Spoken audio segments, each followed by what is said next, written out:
Sir कल काफ़ी अप्रत्याशित रिजल्ट आया, खासतौर से हरियाणा का और जम्मू कश्मीर का, क्या कहना है? ये हमको जो गाली देते थे लोग कि आपके खड़ा रहने से सब बीजेपी का फायदा हो रहा है, मैं फिर से कह रहा हूँ, हम तो थे ही नहीं वहां पर, तो कैसे जीत गई बीजेपी? क्या क्या अनाप शनाप बोलते थे हमारे बारे में, ये टीम वो टीम। अब जब वहां पर बीजेपी जीत गई, जिम्मेदार कौन है इसका?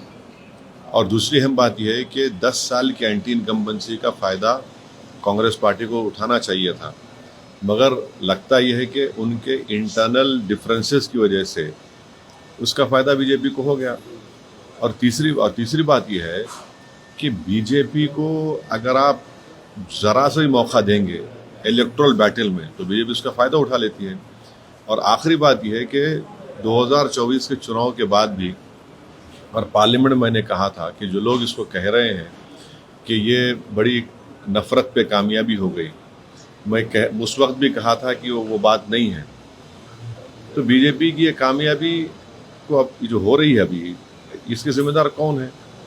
तो ये है असल। कांग्रेस पार्टी पे निशाना नहीं, निशाना नहीं है भाई, मेन अपोजिशन तो आप ही है वहां पर। मेन अपोजिशन तो ओवैसी थोड़ी है, मेन अपोजिशन आप ही हैं। और 10 साल के एंटी इनकम्बेंसी के बाद, 10 साल और फिर आपके हालिया पार्लियामेंट के चुनाव के नतीजे के बाद एक गोल्डन अपॉर्चुनिटी थी इनके पास कि बीजेपी को हरा देते वहां से, मगर वो नहीं कर पाए। इनका अपने इंटरनल डिफरेंसेस की बुनियाद पर, अपने एरोगेंस की बुनियाद पर, तो बड़ा। इसको आप बीजेपी की जीत नहीं बल्कि कांग्रेस की नाकामयाबी बता रहे हैं आप? मेरा मानना यह है कि देखिए, मध्य प्रदेश में भी जीतना चाहिए था, छत्तीसगढ़ में भी जीतना चाहिए था, यहाँ पर भी जीतना चाहिए था। तो ये तीसरा ऐसा प्रदेश है जहाँ पर बीजेपी को हारना चाहिए था। असेंबली इलेक्शन बीजेपी जीत गई, तो ये खुद एक बहुत बड़ा पैगाम देता है कि किस तरीके से क्या हो रहा है। तो जहाँ तक मेरा ताल्लुक है, हमारी पार्टी हमारा हम तो डिसाइड के नहीं लड़ेंगे, पर इतने बड़े बड़े लोग इस पार्टी के मुझसे भिजाए लोगों के आप चुनाव लड़िए, बोला नहीं लड़ेंगे हम अब चुनाव लड़ेंगे अपनी तरीके से लड़ेंगे। तो ये तो ठीक नहीं हुआ, बिल्कुल ठीक नहीं हुआ। और 10 साल की एंटी इनकम्बेंसी और इनएफिशिएंसी इतनी ज़्यादा थी वहाँ पर, तब भी फायदा नहीं उठा सकी कांग्रेस पार्टी। सर कल प्रधानमंत्री और भारतीय जनता पार्टी के अध्यक्ष जेपी नड्डा ने भी कहा कि कांग्रेस ने वहाँ जातिवाद किया, ये किया, बहुत सारे बातें बोली। क्या आप उससे इत्तेफाक रखते हैं? कांग्रेस को खासतौर से निशाना। अब देखिए, जीतने के बाद तो victory has many fathers, defeat has none, जो कहावत है, अब कुछ भी बोले जाए। अब जाहिर है, तो अब ये ईवीएम को ब्लेम करना तो बड़ा आसान है ना। वही ईवीएम से आप जीत जाते हैं और फिर अगर आप हार जाते हैं तो ये गलत बात है। अब बोलते हैं, मगर ये मेरा ओपिनियन ये है कि ये स्टेट बीजेपी को हारना चाहिए था। बहुत से फैक्टर्स थे जो उनके खिलाफ जा रहे थे। तो अगर आप यहाँ पर भी अगर नहीं हरा पाएंगे बीजेपी को, तो ये बड़ी तकलीफ दे बात। सर जो 5 एमएलए नॉमिनेट किया है सेंट्रल गवर्नमेंट ने, उस पर हम उमर अब्दुल्ला कह रहे हैं कोर्ट जाएंगे, राहुल गांधी मोवेश वैसी ही बातें कर रहे हैं। आपका क्या राय है? नहीं, एक्ट देखिए, एक्ट में तो है वो हमने 370 को अपोज किया।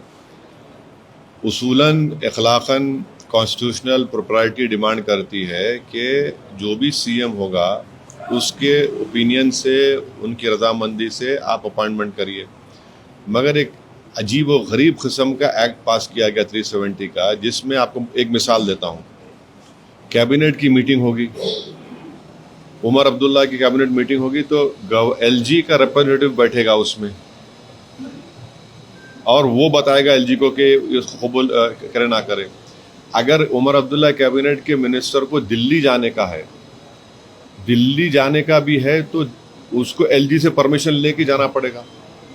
एक प्यून को अपॉइंट नहीं कर सकता सीएम वहां का। तो ठीक है, ये बात बिल्कुल सही है कि कश्मीर के अवाम में जो गुस्सा था 370 को अबॉलिशन का, उन्होंने अपना गुस्से का इज़हार कर दिया।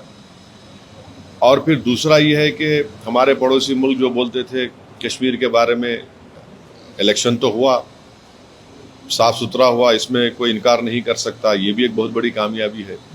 तीसरी बात यह है कि जम्मू में आप देखिए कि 29 सीट बीजेपी जीत गई, वहां पर भी कांग्रेस पार्टी एक ही सीट जीती।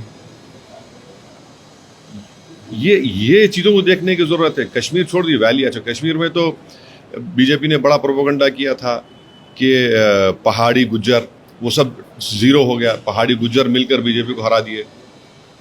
मगर जम्मू में 29 असेंबली सीट्स पर बीजेपी जीत जाती है और एक सीट पे कांग्रेस जीतती है। तो ये चीज़ों को देखना पड़ेगा। ये तो ठीक नहीं है ना, बिल्कुल ठीक नहीं है ये। भाई वैली में एक रिजल्ट आ रहा है, जम्मू में बड़ी पार्टी बीजेपी बन जाती है। तो मतलब जो ये 5 एमएलए नॉमिनेट नहीं, इस हुए हैं, उसको आप ये- सही मानते हैं? नहीं, गलत मानते हैं? मैं तो पूरे एक्ट को ही गलत मानता हूँ। इसीलिए मैंने पार्लियामेंट में उसका वो खुलकर हमने उसका अपोज किया था कि क्या सीएम होगा उमर अब्दुल्ला बताइए। भाई उसकी कैबिनेट में एलजी का रिप्रेजेंटेटिव बैठेगा और वो बैठकर रिपोर्ट करेगा कि जो डिसीजन एक्सेप्ट करे ना करे। अगर उमर अब्दुल्ला अपनी मंत्रियों को लेकर दिल्ली आना चाह रहे तो प्लेन में बैठ के ऐसा नहीं आ सकते, उनको एलजी से परमिशन लेके आना पड़ेगा। एक प्यून को अपॉइंट नहीं कर पाएंगे, तो पूरा पावर तो एलजी के पास ही है। अब देखिए ये तो बड़ी यानी गलत बात है ना। ये तो इलेक्टेड जनता वोट डाल रही है और पूरे अख्तियार एलजी को दे रहे हैं आप, ये कैसे होगा?